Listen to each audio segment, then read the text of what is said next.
and I will give you 100 for it.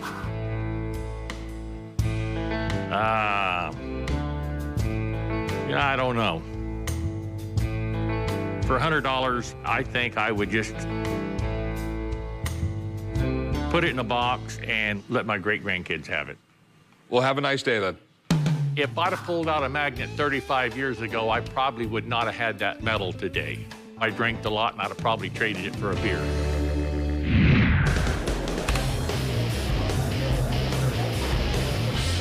Hey, how you doing? I have an antique voltmeter to show you. All original, made in Germany. This is one of the first ever battery testers. That's pretty cool. So it tells you if a battery's working or not, correct? Correct. I was an electrician for a very short period of time, man, and I wasn't very good at it. You ain't good at anything, Corey. I'm here at the pawn shop today to sell my antique voltmeter. I like to sell it because I don't really have use for it. I'm looking to get $2,000 for the device. The least I'll take is $1,000.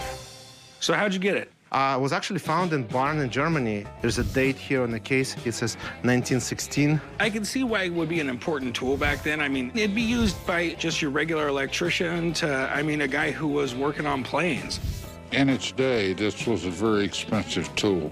Being able to measure how much juice you had in the battery was really useful.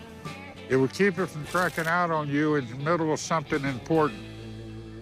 So you got a battery. Let's test it and see if it works. Let's test it. You're familiar with this device right here, right? Yes, I am. This is a multimeter. I know when you put a battery between the two ends of these meters, it creates an electrical current. The voltmeter then measures the voltage between the 2 points. Correct.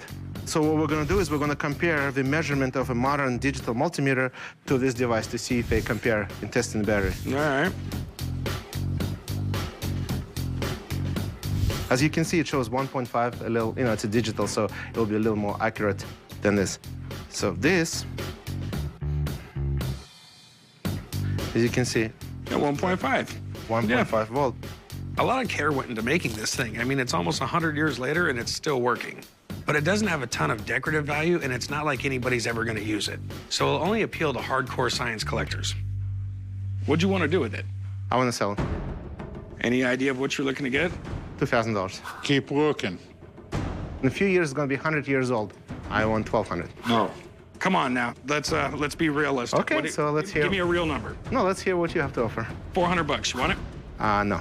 I'll go up to 500 if you don't take it. I mean, there's nothing else we can do. I won't sell it. Have a good day, my man. I'm not disappointed. I'm sure it will find its home eventually.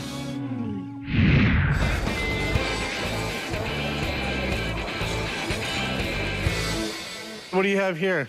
Autobiography by Charles Lindbergh. Charles Lindbergh, huh? He was pretty badass in his time. Flew solo across the Atlantic. I mean, he was a rock star.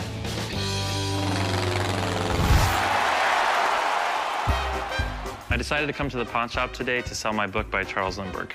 It does seem pretty historical, but I have no use for it. I'd like to get 800. I probably won't go any lower than maybe 5. What exactly is this book about? Do you know? It says the famous flyer's own story of his life and his transatlantic flight. Pretty much a story of his life, huh? I'm gonna dig through this for a second, if you don't mind. No, go ahead. Oh, cool. There's a picture of him in New York. He took off from New York. Charles Lindbergh traveled across the Atlantic Ocean from New York to Paris solo, became an instant star overnight.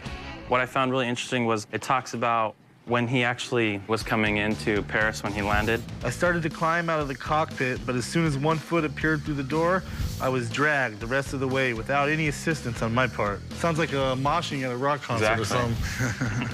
The actual book itself, a signature of looks like Charles Lindbergh and dated. Okay.